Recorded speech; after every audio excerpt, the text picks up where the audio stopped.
This girl here was the first Negro to show up at Central High School the day that a federal court ordered it integrated. She was followed in front of the school by an angry crowd, many of them shouting epithets at her. 1957, Alabama. In the United States, black Americans are challenging racial segregation. They're physically attacked and defied by Southern politicians. All the people of the South are in favor of segregation. And Supreme Court or no Supreme Court, we are going to maintain segregated schools down in Dixie. 1957, South Africa. Segregation is being extended by a white minority government afraid of being swamped. Do you think that the South African government's racial policy is right? I really do, because we cannot mix with the lower nations at the moment, unless they are cultivated and educated and so on. Do you feel yourself that as a white minority can continue to maintain their position? Most decidedly. Most decidedly. Forever? Forever. This is the story of the fight for equal rights in two different countries.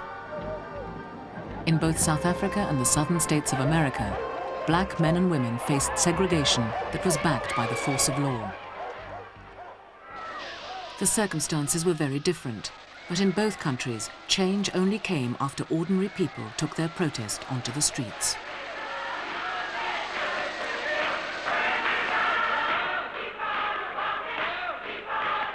It took nearly 10 more years in the United States for blacks to achieve the same legal rights as whites. In South Africa, it would take nearly half a century.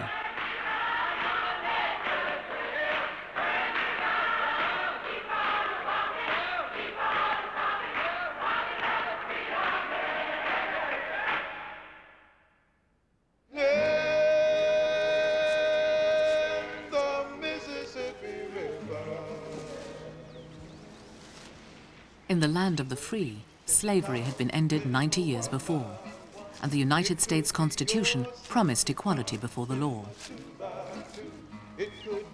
But in the 1950s, in the South, where 10 million blacks lived, it was the state laws that counted. The daily lives of the black minority were governed by a mesh of local laws still enforced to keep blacks and whites apart. 1957, it was government-sanctioned racism. You had formal barriers to jobs, to freedom of movement. The Constitution of the United States did not protect every citizen. People were starting to talk about integration, but white supremacists like the Ku Klux Klan played on popular fears of what it could bring. They want to throw white children and colored children into the melting pot of integration, out of which will come a conglomerated, mulatto, mongrel class of people. Both races will be destroyed in such a movement.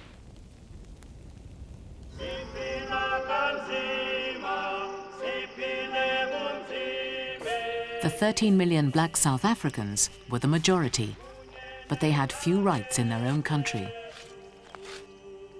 3 million whites had the best land and the wealth, and blacks weren't allowed to vote. I think the natives left to the people who know how to handle them certainly is a fine fellow. I've had no trouble. I've been on this farm for 4 years now, and quite frankly, I haven't prosecuted one single boy. There was no need for it. Black South Africans kept the farms and factories going, but the growing number of blacks in the cities was feared and resented by the whites. Christina Hadebe worked as a maid in Johannesburg. They wouldn't let me use their plates and cups. I had my own enamel plate and an empty tin can as a cup. There was a dog's kennel out at the back, and my dishes were put next to the dog. It was as though I was a dog myself. They treated the dog better than a black person. As a black, you were the scum of the earth. You worked for these people. You cooked for them. They ate your food. But they despised you.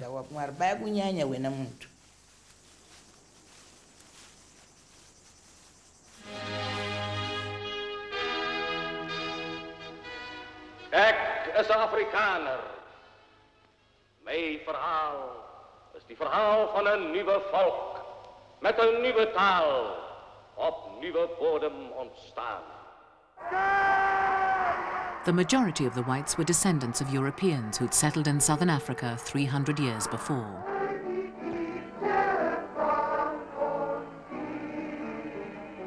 The Afrikaners had their own language, their own political party, and their own church, which taught that white superiority and rule over blacks was the will of God.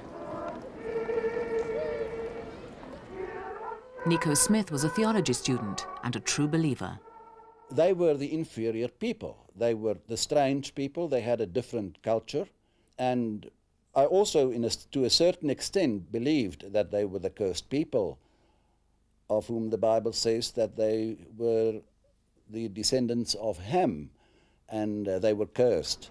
And so they must be the laborers. And I couldn't imagine that one should ever really associate with them or even touch them. When the Afrikaner National Party won power in the 1948 election, they gave discrimination the force of law. The all-white parliament passed a series of measures that extended segregation, institutionalizing white supremacy into a system that became known as apartheid.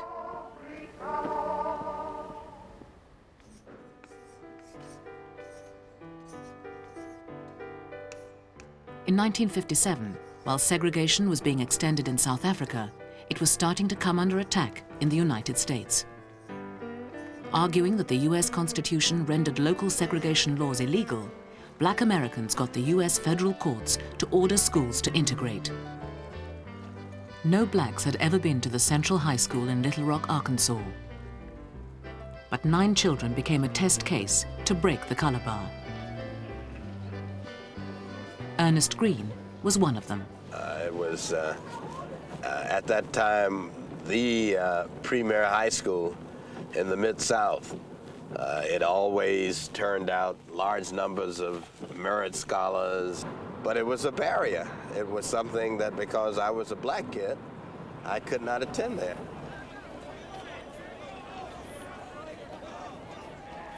At first, the state governor used local reservists, the National Guard, to keep the children from setting foot in a whites-only school.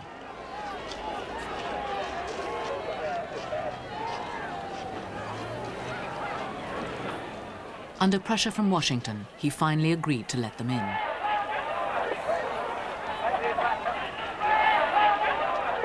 We've just got a report here on this end that the students are in. That's right. But when the white crowd waiting outside threatened to turn into a lynch mob, the children had to be evacuated to safety.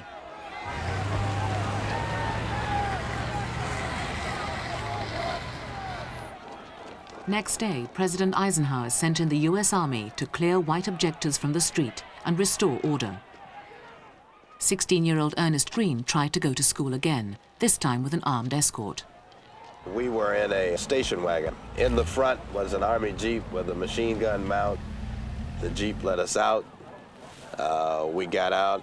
A cordon of soldiers surrounded us. We went down this walk, up those steps. It really was an exhilarating feeling that you had finally accomplished something. You could see the cameras and the people across the street, and that all of it was focused on the 9 of us going to this school. It was the realization that this was not the end, this was just the beginning. Little Rock was a symbolic victory, though thousands of schools stayed segregated.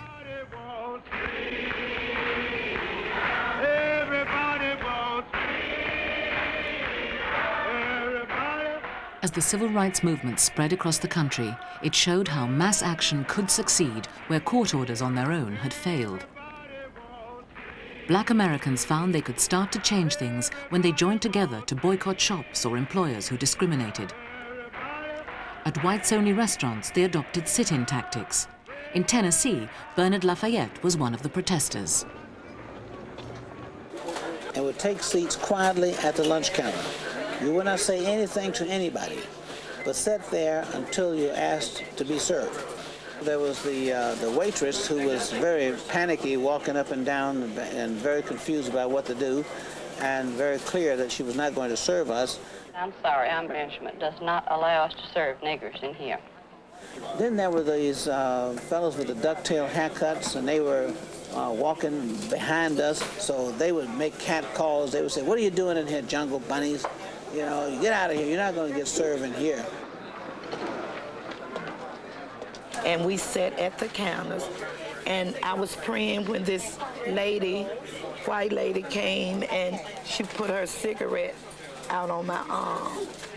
So I calmed myself down. While I was calming down, she lit the rest of her matches and pulled my poncho out and dropped the lighted matches down my back. Paul LaPrade was pulled off the seat of the lunch counter, and he was kicked and beaten on the floor. And so they decided they were going to make an example out of him because he was white. The police arrested the students who hadn't fought back, not their attackers. But the movement carried on. Within months, 50,000 had joined sit-in protests in 112 cities. In 1961, campaigners turned to the long-distance bus lines. Seats on the buses were segregated, like the waiting rooms. But volunteers calling themselves Freedom Riders ignored the rules and sat together. One bus was firebombed by whites. But groups of young protesters kept on traveling on the buses, including Jim Swerg. I was going to sit in the front of the bus with Paul Brooks. Paul sat by the window, I sat by the aisle. The rest of the blacks and one white girl who went on it, Celine McCullum, were going to sit in the back. When the Freedom Riders crossed Alabama, Floyd Mann was in charge of state police and tried to give them protection. We had placed 16 state trooper cars in front of those buses and 16 state trooper cars behind them. We also had an air reconnaissance flying over those buses just in case they put up something at bridges or what have you and tried to sabotage those buses. But at Montgomery, another police force from the city was meant to take over. All of a sudden, as we got to the city limits of Montgomery, Alabama, all of the protection faded away.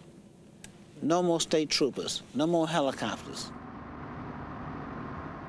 As they drew into the bus station, a crowd appeared. They sat on the bus for a little while, and I saw the mob begin to just build, just like a kind of a river, you know, just growing, growing, growing. You could see things in their hands, hammers, chains, pipes. It was a frenzy. They just went, wow. I'd get the nigger lover. I mean, I was the only white guy there. They were screaming and hollering, and their faces were all frowned up until they grabbed Jim's Swerg. And they took him and they knocked him over the rail. And they picked him up and they knocked him over the rail again. They knocked his teeth out. I remember getting kicked in the spine and hearing my back crack and the pain. And I passed out again, and I woke up, and I was again in a moving vehicle with some very southern-sounding whites, and I figured I'm off to get lynched. We're dedicated to this. We'll take hitting, we'll take beating. We're willing to accept death. Segregation must be broken down. You're under arrest. And we're marching on. As the sit-ins and arrests continued, the civil rights movement gripped America. By 1963, over 36,000 people had been sent to jail for protesting segregation laws. Freedom Now movement, hear me. We are requesting all citizens to move into Washington, to go by plane, by car, bus, any way that you can get there. Walk if necessary. Come on. To freedom land. Come on. In August that year, a 250,000 people, black and white, came to Washington to demand a civil rights act that would finally guarantee their freedoms. We're going forward. We're going forward. Martin Luther King spoke from the Lincoln Memorial. I have a dream. My 4 little children will one day live in a nation where they will not be judged by the color of their skin, but by the content of their character. I have a dream today.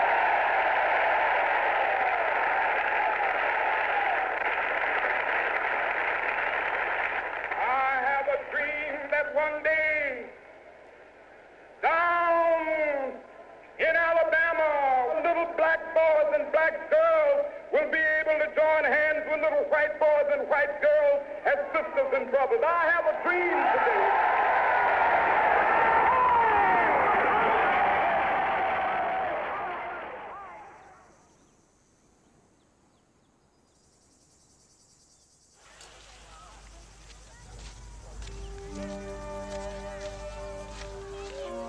In South Africa, the white government was working steadily towards another dream. An apparatus of racial control on a scale not seen since Nazi Germany was being honed and finessed. Mr. White, just what does this policy of apartheid mean in practice in terms of the everyday life of the people? You know, I think we put it this way, that apartheid is intended to keep the races apart in all sorts of ways. You know, residentially, you have already have big native locations, residential segregation. Under the Group Areas Act, the attempt is now to separate out your Cape-coloured people, your mixed bloods, your Indian group, your African group, so that they're all residentially apart. This is apartheid, the state of being apart. To make sure the races kept apart, everyone was required to register their origins.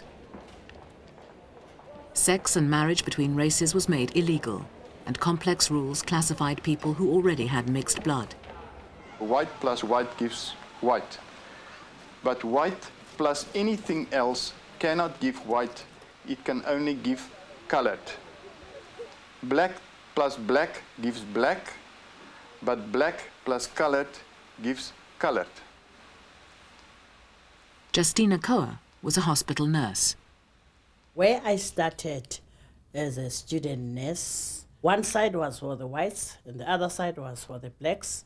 White patients separately, white nurses and white doctors. And then this other side, it was black nurses, black patients. The white patients got the best of everything, from medicine, treatment, types of operations and everything. There was no communication whatsoever with the white side of the hospital. We did not know what was happening on the other side. It was a separate development altogether, as if it's a Berlin Wall. There were strict rules on blood transfusions. There was no way whereby a European would get blood from a black donor, because the very relatives, the patient's relatives, when they look at the bottle and they see that, goodness me, the donor is a black, a baboon, a native, oh no. And then it will cause a lot of row. As part of the effort to confirm black Africans in their subservient role, black schools were given a new syllabus. Under the Bantu Education Act, they were to concentrate on practical household skills. What is the use of teaching a Bantu child mathematics? Asked the Native Affairs Minister. John Carney went to school in New Brighton. All the other information about the outside world was extracted like a tooth out of our education system. What was left was a skewed sense of an education which prepared us to be good servants and nothing else. What is it? It is a piece of soap. Altogether, what is it? It is a piece of soap. You say, I want to be a teacher, I want to be a lawyer, I want to be a doctor, I want to be an architect, And your parents would say, those are dreams for white children.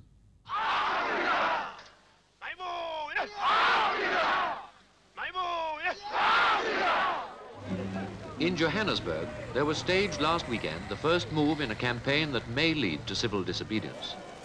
Thousands of colored people went to attend a protest meeting called by the African National Congress. Resistance to apartheid was difficult and dangerous, but the long-established African National Congress called a campaign of mass civil disobedience.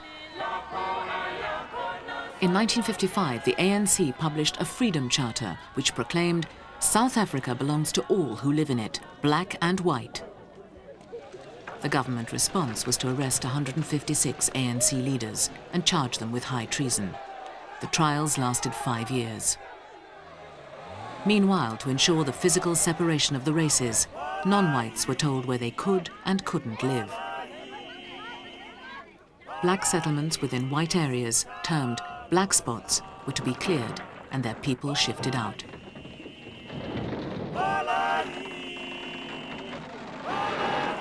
In the heart of Johannesburg, places like Sophiatown, which for years had been a threat to the public health and safety, were tackled with vigor and energy. It was alleged that the Bantu were dissatisfied and would refuse to move. In fact, they were happy to get away from these plague spots where they had been obliged to live in thousands. But the song they sang showed how they really felt. Christina Hadebi lived in Sophiatown. We sang this song to let them know we didn't want to move. We all stood together before we got into the trucks. The Boers surrounded us. They were armed. We said, we don't want to go to Meadowlands. We want to stay here in Sophiatown. But they forced us into the trucks at gunpoint. There was no choice. Lorries transport the rejoicing Bantu, whose hearts are filled with happy expectation. They're on their way to a new home, Meadowland, where one can breathe freely.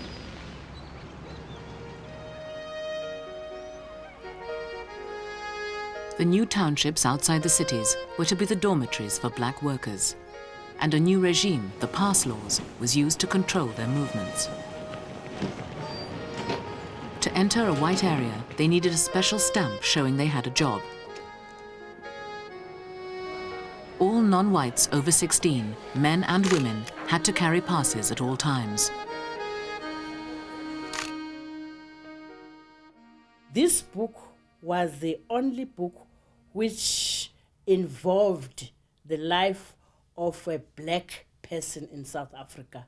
If you haven't got this book, you are nothing. It controlled the life of everybody. It controlled your work. It controlled your movement. It controlled your life as a whole. Without this book, you were nothing. Any black South African could be arrested if caught without a passbook. Bongeni Dlovu was working in Johannesburg. I couldn't really understand the police because they spoke Afrikaans. But all they'd say was, "Kaffe, come here."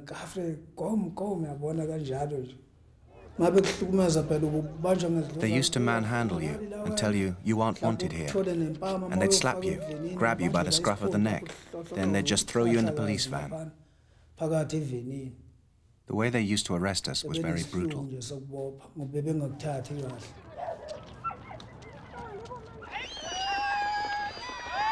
In 1960, a fresh wave of protests were aimed at the pass laws. There was a meeting to which we were all called to discuss these passbooks. Chief Letuli said they must be burned because we don't want these passbooks. The whites don't carry them, so why should we always have to? We should be like the Boers, the white people, and not carry passes. Thousands were prepared to take the consequences of burning their passes and joined the demonstrations.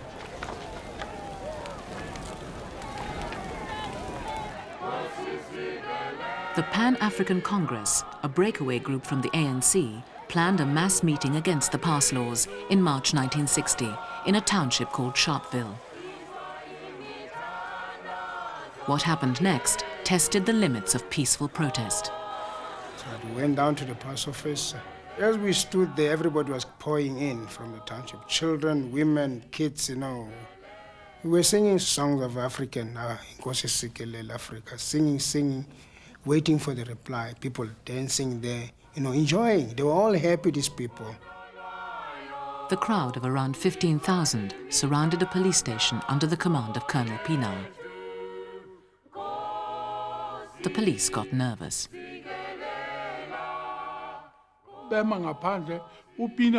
The police were standing outside when Captain Pienaar raised his baton. Some men were standing next to their armoured cars. Then they got in and closed the hatches. There was another line of police in front of the armoured cars. They had their rifles at the ready. He dropped his baton and they shot us.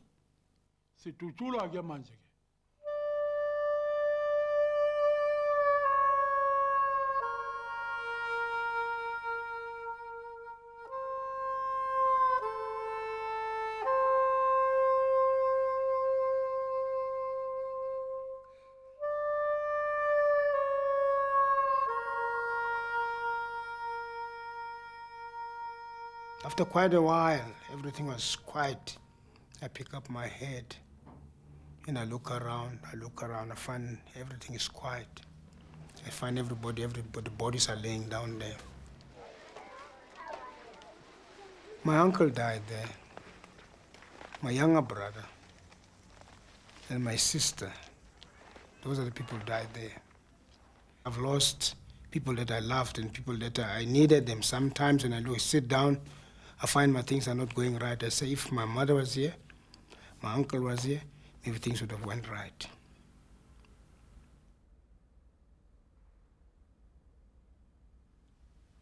"67 died that afternoon. Most of them were shot in the back.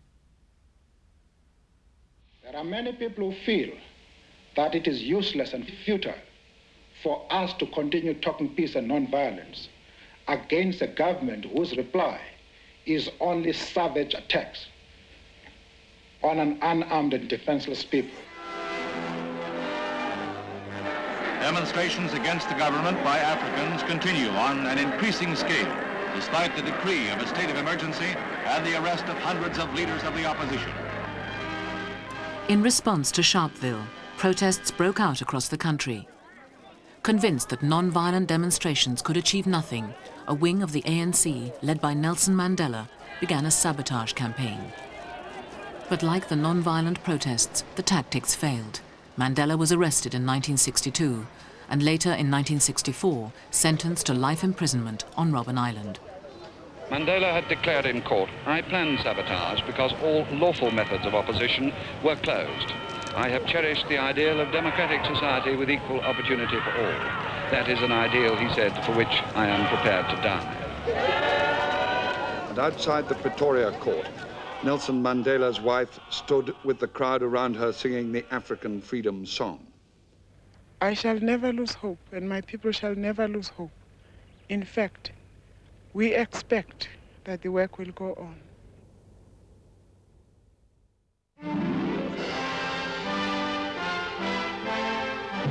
Congress passes the most sweeping civil rights bill ever to be written into the law, and thus reaffirms the conception of equality for all men that began with Lincoln and the Civil War 100 years ago. In 1964, the same year Nelson Mandela was sentenced to prison, the Civil Rights Act introduced by President Johnson gave black Americans a real advance. This Civil Rights Act is a challenge to all of us to go to work in our communities and our states, in our homes and in our hearts, to eliminate the last vestiges of injustice in our beloved country. The Civil Rights Act outlawed racial discrimination in all public places and gave black Americans the clear legal rights they'd fought for. But their very success provoked a final stand by Southern whites. Alabama's Governor George Wallace led the fight against an integrated America. I draw the line in the dust and toss the gauntlet before the feet of tyranny, and I say segregation now, segregation tomorrow, and segregation forever. When Governor Wallace stood in the door down at the University of Alabama, and he said segregation today, segregation tomorrow, and segregation now on, from now on, I said, no, sir. I said, you mistaken. It will not be segregation from now on. The last great civil rights struggle in the South was waged to get all black Americans the right to vote. They had it in theory, but in countless southern towns, local registrars refused to put them on the voting roll. Every time you would go down there, they would make you come back next month, come back in 2 months' time, or you may have to come back next year. And they intimidated us so much so, until some people just wouldn't go back. In Alabama, only 10% of the black Americans were actually registered. The number one trick was to ask questions that no one can answer, like how many bubbles in a bar of soap, right? They asked blacks that, but they didn't ask whites that.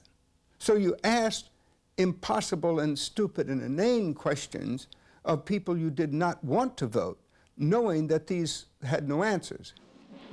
On this side, now right here you interpret. In other words, you tell what it means. Just write your meaning, your understanding of it. Can you explain the Constitution? Can you tell us what the Constitution means, every word of the Constitution? Well, we didn't know. It did not matter whether you had a PhD degree or no degree. They just would not register Negroes.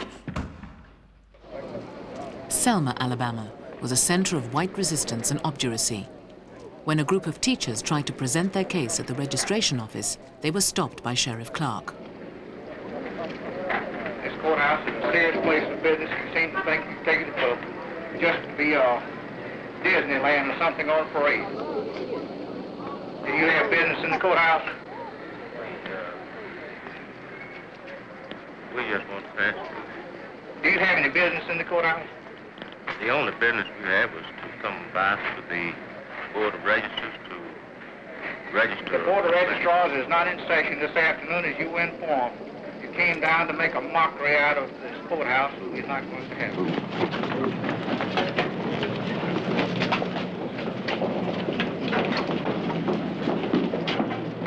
The group was led by C.T. Vivian. If we're wrong, why don't you arrest us? Why don't you get out in front of the camera and go on? It's not a matter of being in front of the camera. It's a matter of facing yourself and facing your judge. We're willing to be beaten for democracy. The idea was to beat people down, beat them away, destroy them physically, destroy their right to even work in a town if they had the courage to even try to register to vote. And you misuse democracy in the street.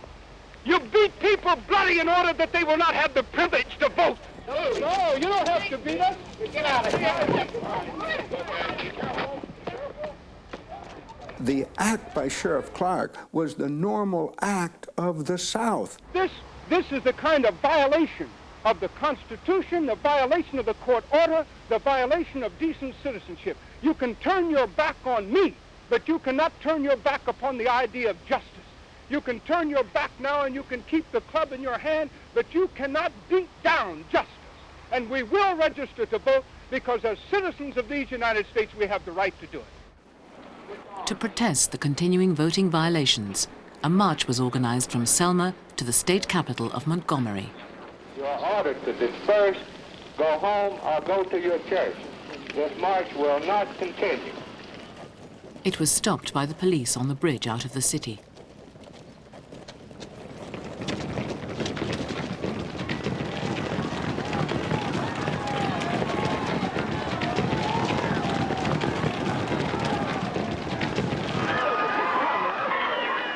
Television showed the scenes across the United States.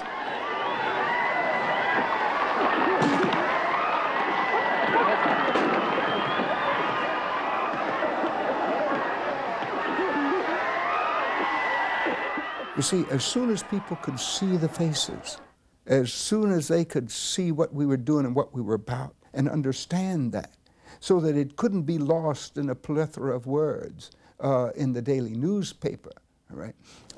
Then they could see it. It was obvious. This must stop, and full rights must be given to all of our citizens. Civil rights workers rushed in from across the country. The president pledged his support. And with all of America watching, a column of 3,000 marchers made another attempt to cross the bridge out of Selma. We're going forward. One day There would never be such unity and optimism again. Though black Americans still faced poverty and individual prejudice, it was the high point of the civil rights campaign.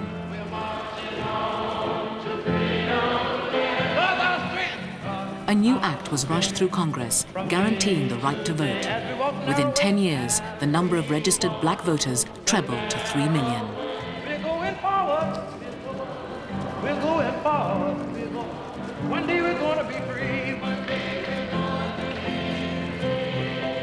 In South Africa, the news from the United States was an affront to staunch Afrikaners like Nico Smith. They've allowed the black Americans to come and live amongst them.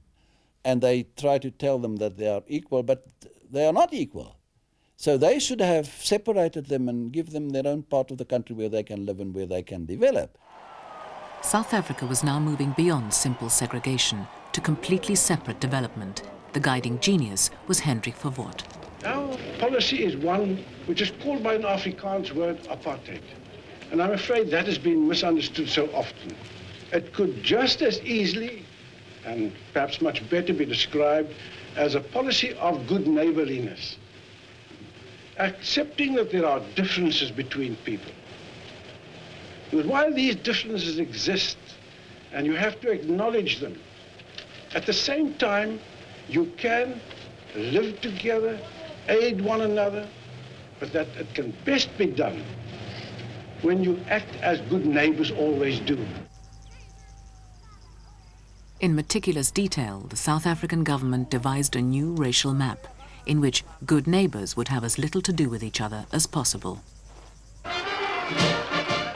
From the 1960s, the entire black population was allocated to one of 8 so-called tribal homelands. Each was to have its own citizenship and, eventually, its own independence. The homelands covered 13% of South Africa. The remaining 87% was for the whites. To complete the grand design, over 3.5 million South Africans were forcibly relocated. Bongeni Ndlovu was deported from Johannesburg to the KwaZulu homeland in Natal. I can't say how we were meant to survive under the apartheid laws. My family lived a miserable life. My wife would often have to go to neighbors' houses to ask for food, and then I wouldn't eat, because otherwise there wouldn't be enough for the children.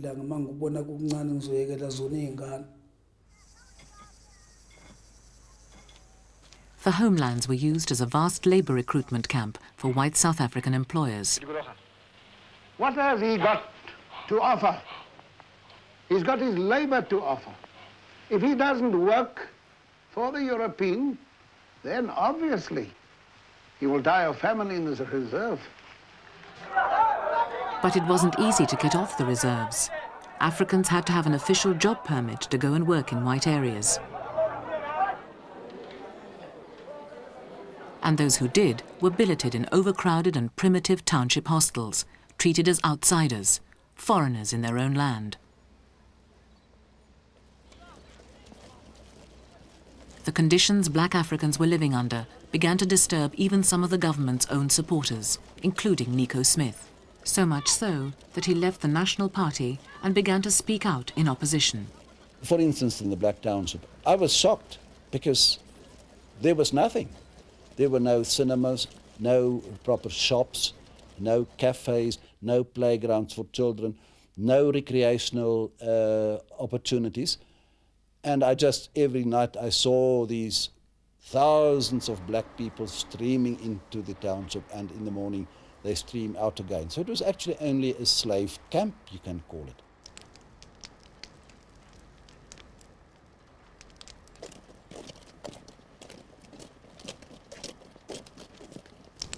With any political activity for blacks now banned, one of the few outlets for open protest was the theatre. A play called Sizwe Banzia's Dead was a landmark. John Carney was one of the actors. There was so much confidence in the state and the white community that the situation of the black people is solved once and for all. It was at that time that Sizwe Banzi exploded on the stages of township halls, community halls, church halls, classrooms, and some private white little spaces within the cities, that suddenly there was a fever again. You know what, Sizwe? If I were to tell you the troubles they gave me, before they could put the right stamp in my book, Born in This Town. The troubles they gave me before I could get a job to stay alive, born in this area. The hell I went through before they could give me this two-roomed house, born in this country. Jesus Christ, we start screaming the whole bloody night. Why is there so much trouble, Mr. Buntu? We knew that this has become a powerful political weapon in educating our people, in informing our people, in giving our people back their own voices, in giving them the confidence to stand up and talk about it. For the first time, people in shebeens, in schools, in churches began to refer to these issues, not necessarily the play itself, but to talk about the plight of the black people under the past laws. Next time that bloody white man calls you a boy, don't run up to him and lick his ass like we all do. Turn back and face him. White man, I'm a man, not a boy. In 1976, open opposition surfaced again, sparked by a change in the schools. Okkie is diep in gedagte terwyl hy hankend aanstaap skool toe. The government said that from now on, all lessons would be taught in Afrikaans, the language of apartheid.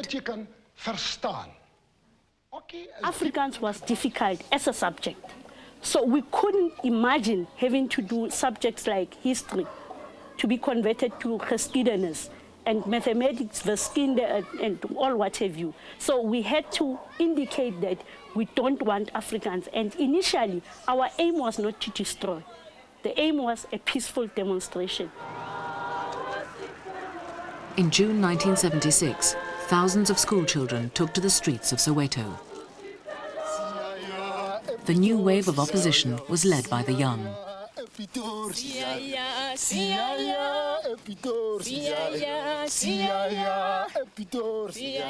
Suddenly, a tear gas went off. We didn't understand what was tear gas. As we were retreating, trying to resist, tempers fled and we started throwing stones to the police.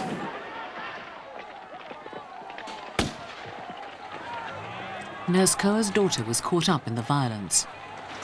And the children were around there and running away, running this way. And all these mothers from here, they would stand outside here and cry, stop, stop shooting our children, stop shooting our children. And the children were running all over here and coming to our houses and hiding themselves.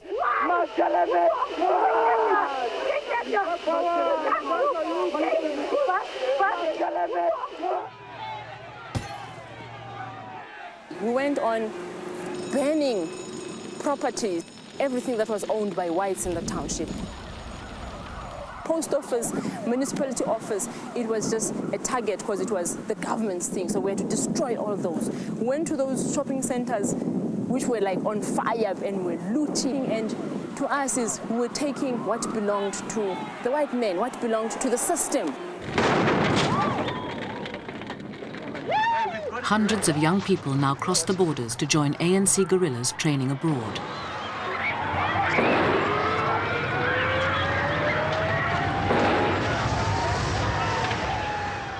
Those who stayed followed the ANC instructions to make the country ungovernable. And a new mass movement, the United Democratic Front, kept up the pressure for the release of a leader the young had never seen.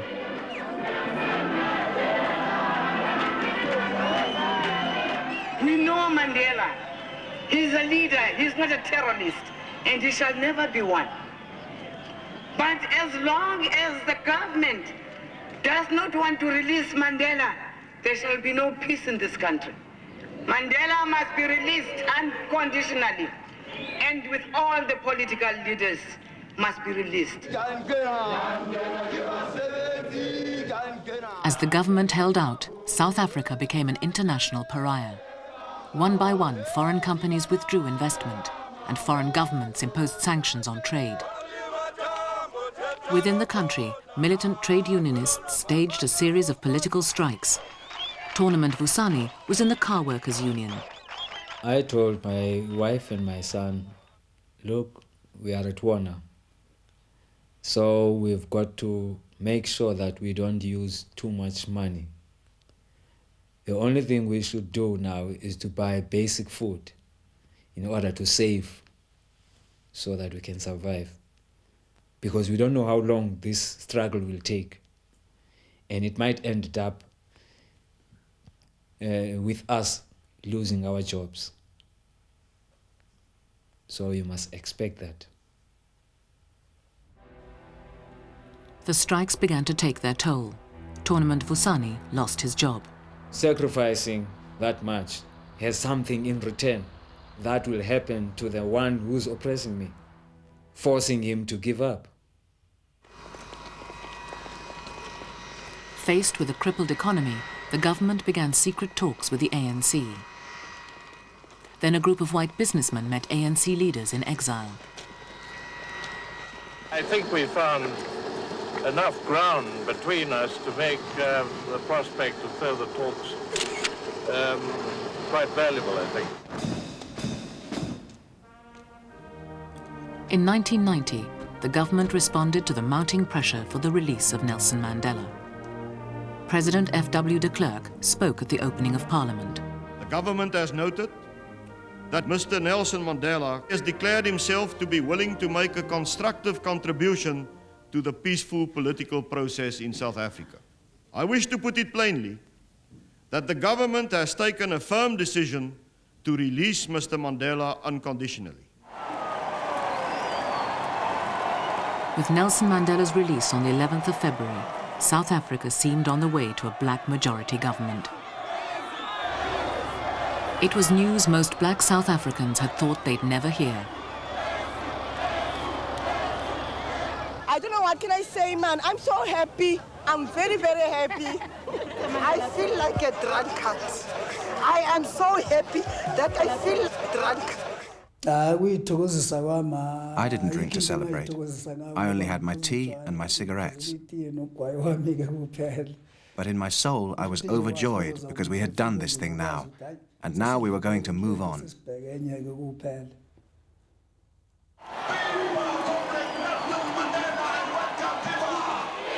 In Soweto, Mandela acknowledged the part South Africans had played. It is not the kings and generals that make history, but the masses of the people. Ahead lay 4 more years of division between blacks themselves and between the ANC and the government as they wrangled over the transfer of power. Ladies and gentlemen, we are now going to demonstrate to you how to go about with voting. When an election date was finally set, people who'd never had democracy had to be taught how to vote. Excuse me, how can we vote when we have no democracy here? This is a ballot box. My sister here is going to demonstrate for us. Any ballot paper without an official stamp is not valid. Fold your ballot paper like so that it fits into the ballot box.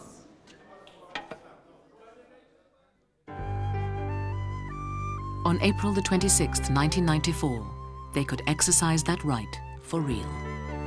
We didn't sleep because we felt if we slept, we'll be late, because a lot of people were going to the voting polls.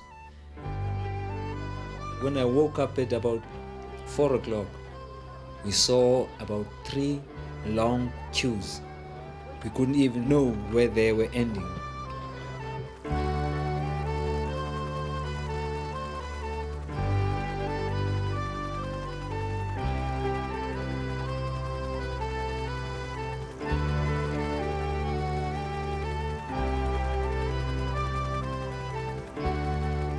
It was as even a dream. I couldn't believe it, that it has become possible. I thought that these whites will never be willing to stand in one queue with black people. We were so used to it. Blacks and whites stand in different queues. Now all of a sudden we were in the same queue, and I thought for so long that it looked as if it was impossible. And now the impossible has become a reality.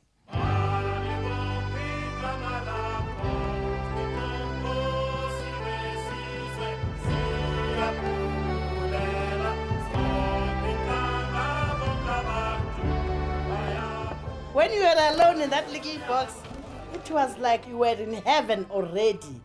And then when you had to take separately, it was so funny. And you wouldn't, you thought, it's me voting, my hands voting for whoever I want to vote for. Really, it was wonderful. Unforgettable. With 18 million people entitled to the vote for the first time, an overwhelming majority swept Nelson Mandela and the ANC to power.